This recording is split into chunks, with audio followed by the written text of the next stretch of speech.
السلام عليكم. هو ليه اصلا احنا مش ناجحين في الحياة، او اصلا هو ايه مقياس النجاح او الفشل؟ وازاي نعرف اصلا هو احنا نجحنا فعلا او لسه مش فاهمين احنا فين اصلا؟ انا محمود، وشخص اتعرض لكتير من التجارب الفاشلة والمشاكل النفسية. لو حابب تعرف اكتر عن ازاي تفهم نفسك انت في الطريق الصح. رقم واحد، هو ايه الفشل اصلا او النجاح؟ الفشل هو انك تكون حاطط هدف معين او حاجة توصل لها فترة معينة من الزمن، سنة، شهر، يوم، وأنت فعلًا بقيت تسعى للهدف ده، بس ما عرفتش تكمّل أو حاولت الموضوع كان صعب عليك، رغم كل المحاولات كتير بس ما عرفتش توصل ليه، ما عرفتش تحقق الهدف ده، ده يعتبر فشل.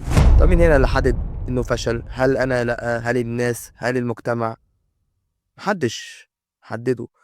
أُمّال مين اللي حدد؟ هو أنت اللي حددت إنه فشل، لإنك حرفيًا اللي حطيت الهدف، أنت اللي محتاج الشيء ده. أنت اللي فعلًا واقع فيه.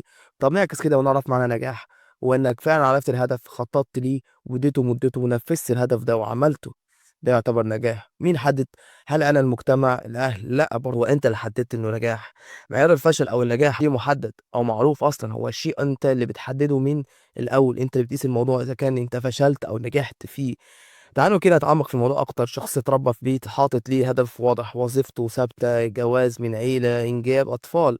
الشخص لو حقق الهدف ده يعتبر نجح والّا فشل؟ هو في الحقيقة عقله هيدّي له وهم إنه نجح، لكن هو مش حلمه أو مش هدفه. لكن هو لو كان ركّز ممكن يكون معياره أو هدفه حاجة تانية خالص. هو ممكن يكون أصلًا شايف إن ده فشل مش نجاح.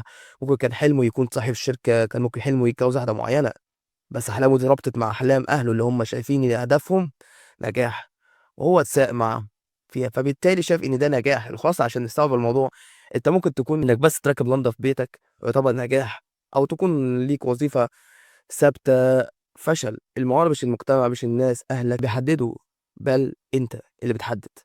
أول درس تفهمه إنك حاول تعرف هو أنت هدفك إيه، مش هدفهم، أحلامك مش أحلامهم، وتمشي على الطريق ده. وآخر حاجة، أنت اللي سايق نفسك، اوعى تخلي حد يسوقك. وشكرًا ليك إنك كمّلت لحد هنا، ولو عجبك الفيديو واستفدت ما تنساش تشارك الفيديو، واوعى تنسى تشترك أو تعمل لايك عشان نكمّل.